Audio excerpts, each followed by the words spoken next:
Samahan niyo ako sa ating pagluluto. Gumawa tayo dito ng isa sa masarap na recipe gamit ang baboy at iba pa.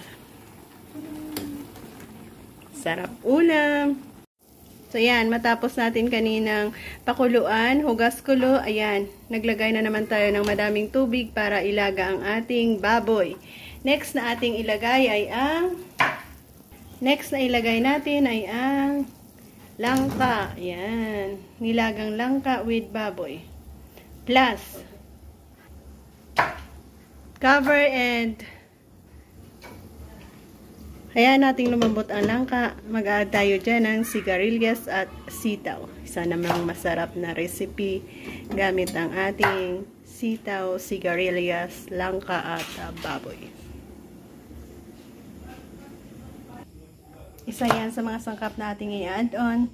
Sitaw, batuan, sigarilyas. Maraming sigarilyas, masarap.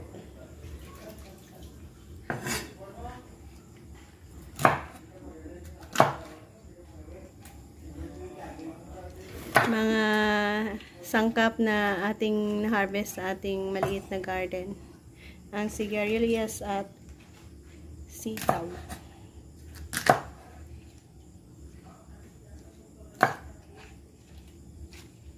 So, yan na nga. Sigarilyas at batuan, sitaw. Yan ang ating next na i-add on sa ating nilagang baboy at langka.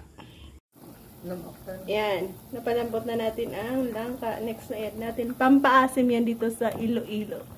Batuan. Siguro iba sa inyo hindi nagagamit yan na. Isa yan sa alternative ng sampalok.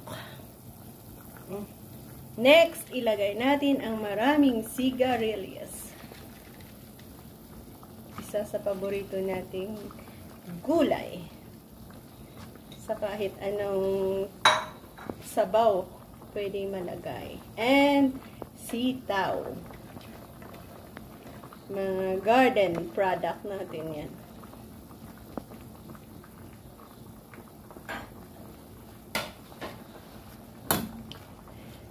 Sa panlasa, i-adjust nyo lang ang inyong asin.